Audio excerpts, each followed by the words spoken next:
ఆంధ్రప్రదేశ్లోని ఒక చిన్న గ్రామం సీతారామపురంలో పెద్ద పేరున్న కుటుంబం ఉంది.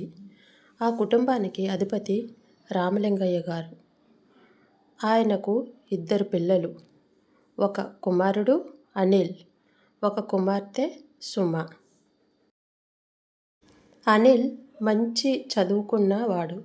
హైదరాబాద్లో ఇంజనీరింగ్గా పనిచేస్తున్నాడు. కానీ అతని మనసులో పెళ్లి గురించిన ఆలోచన ఎప్పుడూ రాలేదు. ఇంకా ఒక గ్రామంలో జీవన్మాధుర్యంతో కూడిన సాంప్రదాయ కుటుంబం. ఆ కుటుంబంలో పెద్దల ఆజ్ఞే ధర్మం. ఆ కుటుంబపు కూతురు అవన్య మంచి గుణవతి, భక్తి పరురాలు, పెద్దలకు గౌరవంగా ఉండేవారు. ఆమెకు కూడా ప్రేమ పెళ్లి గురించిన ఆలోచనలు ఏవీ లేవు. పెద్దలు చేసేది మంచిదే అనే నమ్మకం మాత్రమే.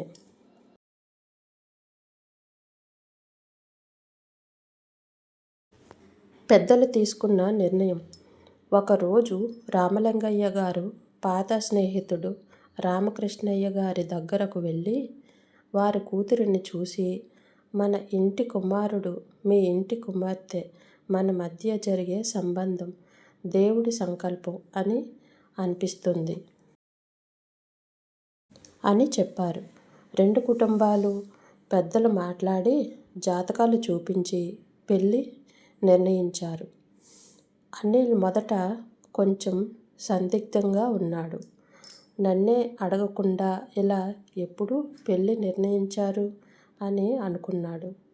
కానీ తండ్రి కన్నుల్లో భరోసా, తల్లిదండ్రుల ప్రేమ చూసి నిశ్శబ్దంగా ఒప్పుకున్నాడు.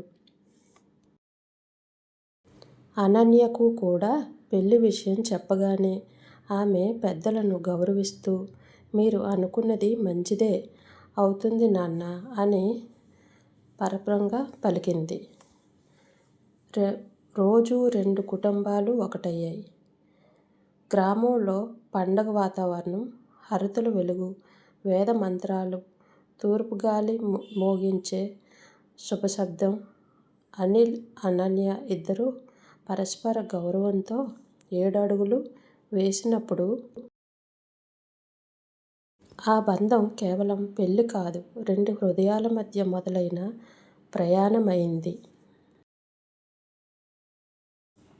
మొదటి రోజులు కొంచెం అపరిచితంగా ఉండేవి.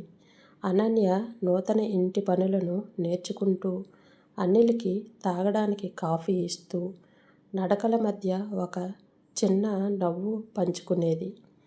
అనిల్ ఆ గౌరవం, అమాయకత్వంలో ప్రేమను చూడడం మొదలుపెట్టాడు. అల్పాహారం పెట్టకుండా బయటికి వెళ్ళనివ్వని భార్య. అలసిపోయి వస్తే సైలెంట్గా నీళ్ళ గ్లాసు పెట్టేసి ఆయన ప్రతి మాటకి గౌరవంగా స్పందించే తత్వం, ఇవన్నీ కలిసి అనిల్ హృదయంలో నిశ్శబ్దంగా ప్రేమగా వికసించాయి. కాలం గడిచే కొద్దీ వారికి ఒక పాప పుట్టింది. పేరు సాయి సిరి. పిల్లతో వారి కుటుంబం సంపూర్ణమైంది. అనన్య పెద్దలను తన తల్లిదండ్రుల్లా చూసింది. శ్వశురవారిని అమ్మా నాన్న అని పిలుస్తూ సేవలు చేసేది. ఇంట్లో అల్లరి, పండగ, సంతోషం నిండిపోయాయి. కథ ఇంతటితో సమాప్తం. ఈ కథ కనుక మీకు నచ్చినట్లయితే నా ఛానల్ను లైక్ చేయండి, షేర్ చేయండి, అలాగే సబ్స్క్రైబ్ చేయండి. లైక్ చేయడం మాత్రం మర్చిపోకండి. మీరు లైక్ చేయటం వలన ఈ వీడియో మరికొందరికి రికమెండ్ అవుతుంది.